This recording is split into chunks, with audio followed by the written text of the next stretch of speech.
நம சிவாய. உறவுகள் அனைவருக்கும் அன்பு வணக்கம். எல்லோரும் நலமாக இருக்கிறீர்கள் நினைக்கின்றேன். எல்லோரும் நலமாக இருக்க வேண்டும் என்று எல்லாம் வல்ல ஏக இறைவனை பிரார்த்தித்தவனாக வளமை போன்று ஒவ்வொரு குரலை காணொலி வடிவிலே பதிவிட்டு வருகின்றேன். அந்த வகையில் இன்று நாங்கள் காண்க இருக்கின்ற குரல் 1330 குரலிலே 333வது குரலாக அமைய இருக்கின்றது. நல்லொரு குரலாகவும் அமைய இருக்கின்றது. அதற்கு அமைய பெற்றிருக்கின்ற உரைகளும் நல்ல உரைகளாக அமைந்திருக்கின்றது. நாங்கள் முதலில் குரலை காண்போமாக இருந்தால், அக்கா இயல்பிற்று செல்வம் அது பெற்றால் அக்கு ஆங்கே செயல். அக்கா இயல்பிற்று செல்வம் அது பெற்றால் அக்கு ஆங்கே செயல் என்பதாக அமைந்திருக்கின்றது. இதற்கான முதலாவது உரையை நாங்கள் பார்ப்போமாக இருந்தால், செல்வம் நினைக்காத இயல்பை உடையது. அத்தகைய செல்வத்தை பெற்றால் பெற்ற அப்போதே நிலையான அறங்களை செய்ய வேண்டுமா. செல்வம் நிலையில்லாதது நிலையில்லாத இயல்பை உடையது. ஆகவே செல்வத்தை நாங்கள் பெற்றால் அப்போதே நிலையான அறங்களை செய்துவிடல் வேண்டுமாம். இந்த செல்வங்கள் எல்லாம் சிறுக சிறுக வந்து சேர்ந்தாலும் அது நிலையில்லாத ஒரு செல்வமாகத்தான் இருக்கும். அது எங்களுடன் வந்து சேருகின்ற பொழுது நாங்கள் அந்த கணப்பொழுதிலே நிலைத்து நிற்கக்கூடிய அறங்களை, நல்ல செயல்களை, நல்ல தொண்டுகளை, நல்ல சேவைகளை அந்த பணத்தை, அந்த சொத்தை கொண்டு, அந்த செல்வத்தை கொண்டு செய்துவிட வேண்டும் என்பதாக முதலாவது உரை அமைந்திருக்கின்றது. அதே போன்றுதான் கலைஞர்களும் அக்கா இயல்விரு செல்வம் அது பெற்றால் அற்கு ஆங்கே செயல் என்ற குரலுக்காக அழகான ஒரு உரையை தந்திருக்கின்றார்கள். அதை பார்ப்போமாக இருந்தால், நம்மை வந்தடையும் செல்வம் நிலையற்றது என்பதை உணர்ந்து அதை கொண்டு அப்பொழுதே நிலையான நற்செயல்களில் ஈடுபட வேண்டுமா. நம்மை வந்தடையும் செல்வம் நிலையில்லாதது என்பதை உணர்ந்து அதை கொண்டு அப்பொழுதே நிலையான நல்ல செயல்களை செய்துவிட வேண்டும் என்பதாக கலைஞருடைய உரையும் அமைந்திருக்கின்றது. முதலாவது உரையை போன்றுதான் அமைந்திருக்கின்றது. இந்த பணம், பொருள், செல்வங்கள் எல்லாம் நிலையற்றது.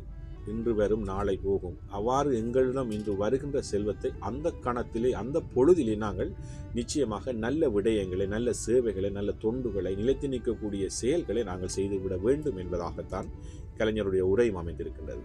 அதே போன்றுதான் சாலமன் பாப்பை அவர்களும் முன்னைய 2 உரைகளை போன்றுதான் அழகான ஒரு உரையை தந்திருக்கிறார். அதை பார்ப்போமாக இருந்தால், அக்கா இயல்பிற்று செல்வம் அது பெற்றால் அக்கு ஆங்கே செயல் என்ற குரலுக்காக, நிலையாத இயல்பினை உடையது செல்வம் அது கிடைத்தால் நிலையான அறங்களை செய்க.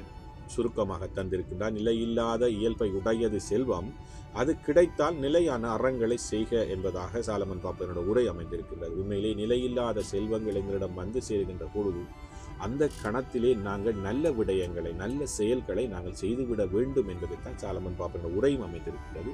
உண்மையிலே இன்றைய குரலுக்கான 3 உரைகளும் ஒன்றைத்தான் சொல்லுகின்றது.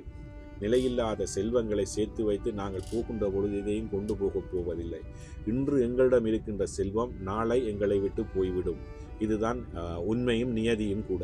ஆகவே எங்களிடம் செல்வங்கள் வந்து சேருகின்ற பொழுது, பணம், பொருள்கள் வந்து சேருகின்ற பொழுது அந்த கணத்திலே நாங்கள் நல்ல விடயங்களை, நிலைத்து நிற்கக்கூடிய அறங்களை, நல்ல செயல்களை, சமூகத்துக்கு நல்ல சேவைகளை செய்துவிட வேண்டும் என்பதை தான் இன்றைய குரல் அழகாக சொல்லியிருக்கின்றது.